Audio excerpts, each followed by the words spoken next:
कविता अपने माता पिता की बहुत लाडली थी। 3 बड़े भाइयों की बहन थी। कोई भी चीज मांगने पर उसी वक्त सामने हाजिर हो जाती। पूरे घर में रौब था उसका। पूरे परिवार और नौकरों पर राजकुमारी की तरह हुक्म चलाती थी कविता। स्कूल में भी पूरा रौब था उसका। बड़े घर की लाडली जो थी वह। ऐसे ही उसने कॉलेज में दाखिला लिया। उसके ठाठ बाट, बड़ी गाड़ी में आना जाना, हर दिन नया फैशन देखकर हर कोई उससे दोस्ती करना चाहता था। थोड़े ही दिनों में उसके बहुत से दोस्त बन गए। पूरे कॉलेज में उसकी अपनी ही एक पहचान थी। इन दिनों उसके घर एक रिश्ता आया। खानदानी लोग थे और पापा की पुरानी जान पहचान थी उनके साथ। कविता के साथ कोई जबरदस्ती नहीं थी, पर कविता ने फिर भी हाँ कर दी, क्योंकि वह अपने परिवार से बहुत प्यार करती थी। वह जानती थी कि वह लोग उसका अच्छा ही सोचेंगे। लड़के का नाम राज था।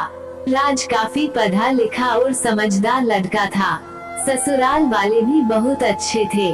ससुराल में कविता की जगह वैसी ही थी जैसी कि मायके में। कोई भी कार्य कविता की सलाह के बिना नहीं होता था।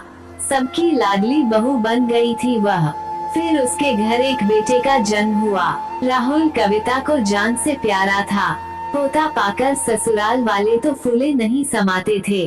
कविता कभी कभी सोचती कि उसकी किस्मत कितनी अच्छी है। उसका हर अपना उसे कितना प्यार करता है। चाहे जीवन में कैसा भी समय आए, मेरे अपने हमेशा मेरे साथ हैं। मैं कभी अकेली नहीं हो सकती। कितनी खुशकिस्मत हूँ मैं। पर शायद कविता की खुशियों को उसकी अपनी ही नजर लग गई थी। एक दिन वह मायके जाने की जिद कर बैठी। राज को बहुत काम था, लेकिन वह फिर भी उसे ले गया। रास्ते में उनकी गाड़ी अन्य गाड़ी से टकरा गई। कविता, राज और राहुल बहुत बुरी तरह से जख्मी हो गए। काफी दिनों के इलाज के बाद राज और राहुल तो ठीक हो गए, लेकिन कविता पूरी तरह ठीक ना हो सकी। सर पर चोट लगने के कारण वह अपनी आँखों की रोशनी खो बैठी। अब कविता की किस्मत जैसे उल्टे पांव चलने लगी। मायके वाले कुछ दिनों तक उसे मिलने आते रहे, फिर कभी कभार फोन ही करके पूछ लेते कि अब कैसी हो। धीरे धीरे ये सिलसिला भी कम हो गया। ससुराल वालों की सहानुभूति भी कम होने लगी। घर में किसी को पास बैठने के लिए कहती तो जवाब मिलता, बहुत काम है, अब तुम भी हाथ नहीं बंटा सकती। राज भी चिड़चिड़ा हो गया था। बस राहुल ही था उसके साथ, जिसके साथ हंसते खेलते उसका वक्त गुजरता। एक दिन कविता के हाथ से कुछ सामान गिर गया, जिसकी वजह से राहुल को हल्की सी चोट लग गई। कविता के सास ससुर ने राहुल को उससे अलग कर दिया कि कहीं उसके ना देखने की वजह से बच्चे का कोई नुकसान ना हो जाए। कविता अंदर से टूट चुकी थी। एक दिन उसने सबके सामने मायके जाने की इच्छा रखी तो राज उसे तुरंत मायके छोड़ाया, जैसे कि वह भी यही चाहता था।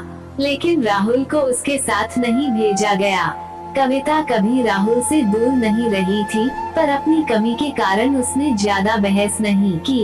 कविता को लगा कि वह 3-4 दिन वहाँ रहेगी तो थोड़ा हवा पानी बदल जाएगा, क्योंकि वह कितने दिनों से कहीं भी बाहर नहीं गई थी। घर वाले भी इतने दिनों बाद उसे देखकर कितने खुश होंगे।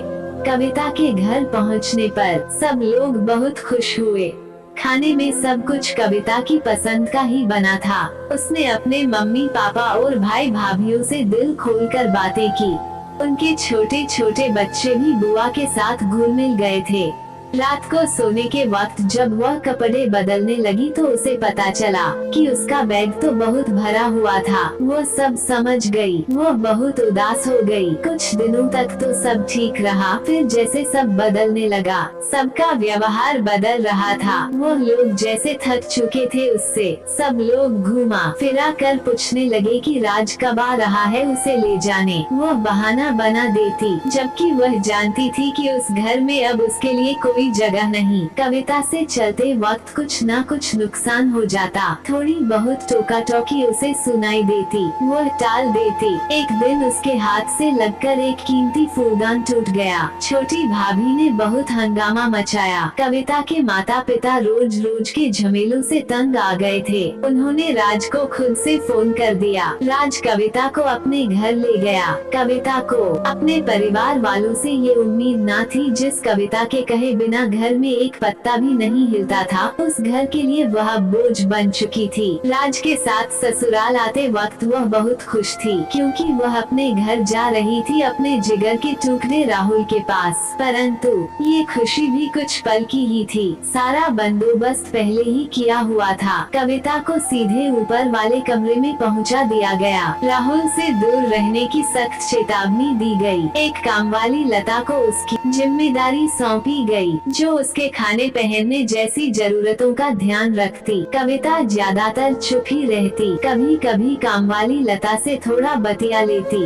उसके जरिए राहुल का पता चल जाता। सबकी लाडली बेटी और बहू सबके लिए लाडली से बोझ बन चुकी थी। तो दोस्तों, ये थी हमारी आज की कहानी। उम्मीद करते हैं आपको पसंद आई होगी। आपका क्या कहना है इस कहानी के बारे में कमेंट करके हमें जरूर बताएं। वीडियो को लाइक कर दीजिए, चैनल को सब्सक्राइब कर लीजिए और साथ में घंटी को दबाकर ऑल पर सेट कर ले, ताकि आने वाली वीडियो आपको तुरंत मिले। मुझे दीजिए अगली वीडियो तक इजाजत, तब तक के लिए धन्यवाद।